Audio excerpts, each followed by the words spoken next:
The first sign was a calendar invite, no subject line. Just quick check-in, 15 minutes. My manager, Claire, no HR listed. I didn't worry. Claire and I talked all the time. I'd just finished a big project. My last performance review had been solid, not glowing, but solid. At the meeting, Claire smiled the way managers do when they're about to say something carefully. "Nothing bad," she said immediately. "I just wanted to see how you're feeling." I said I was fine. She nodded. "Good, because overall, your work is fine." That word again, fine, but she added, folding her hands, "There are some opportunities." "Opportunities for what?" I asked. "Growth," she said. "Alignment, visibility." I waited. She didn't continue. "Is there something specific?" I asked. She shook her head. "Not exactly. Just keep doing what you're doing and maybe be a little more proactive." "Proactive how?" She smiled again. "You'll know." The meeting ended early. I went back to my desk slightly confused but unconcerned. 2 days later, I lost access to a shared drive. At first, I thought it was an IT error. I messaged support. They replied quickly. "Access updated per manager request." I asked Claire. "Oh," she said casually. "That folder is more strategic now. Don't worry about it, but I worked on those files." I said. "Yes," she said, "and you did great. Great, but not strategic." The next week, my recurring meeting with a senior team was removed from my calendar. No explanation. I asked Claire again. "They're streamlining," she said. Fewer voices. Am I not a voice anymore? I wanted to ask. Instead, I nodded. Then my projects changed. Less ownership, more maintenance. Tasks that kept me busy but invisible. When I finished early and asked for more work, Claire told me to sit tight. "You're doing enough," she said.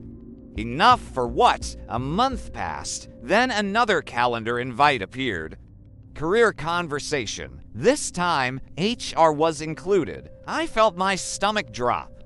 The HR representative, Mark, had a calm, friendly voice. He thanked me for my time. He thanked me for my contributions. Then he said, "This is a supportive conversation." Supportive was doing a lot of work. "We've noticed some gaps," he said. "What gaps?" I asked. He glanced at his screen. "Stakeholder perception," he said. "Narrative? Narrative of what?" "Your impact," he said. Claire nodded beside him. "But my deliverables are on time." I said, "My metrics are good." "Yes," Mark said, "quantitatively, you're meeting expectations. Then what's the problem?" But qualitatively, he continued, "There's concern about trajectory. Trajectory toward what?" I asked if I was on a performance improvement plan. "Oh no," Claire said quickly. "This is not that. Then what is it?"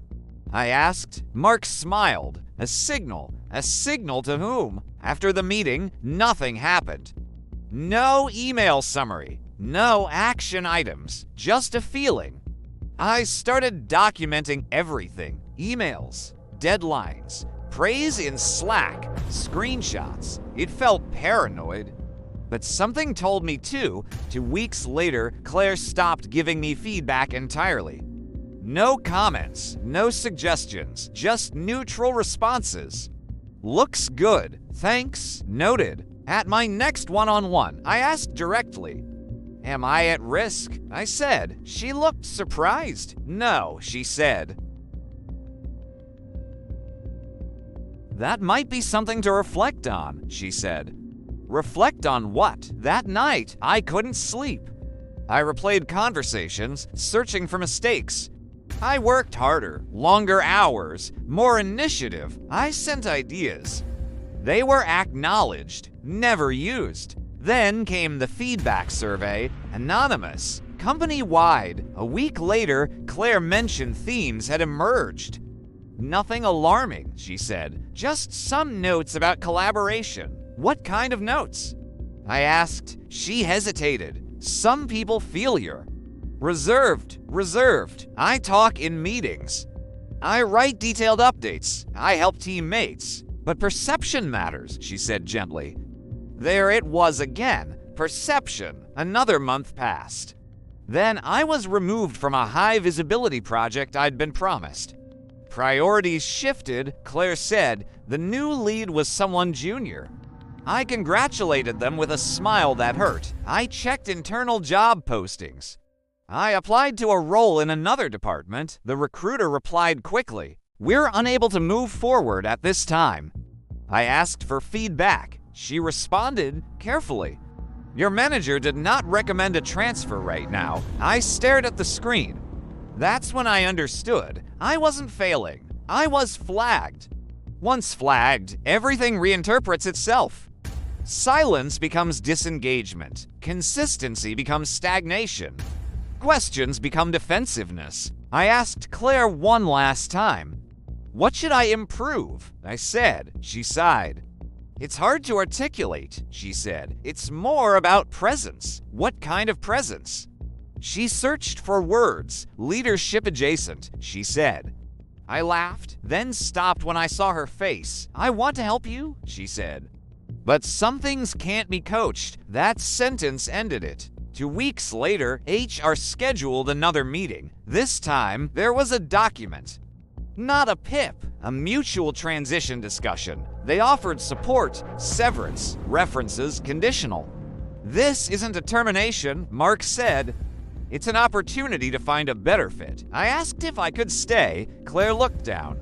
"We think it's best," she said, "to move forward. Forward without me." I signed. On my last day, people messaged me. "So surprised, didn't see this coming. You were always solid." Solid, that word again? I walked out with a box and a question I still don't have an answer to.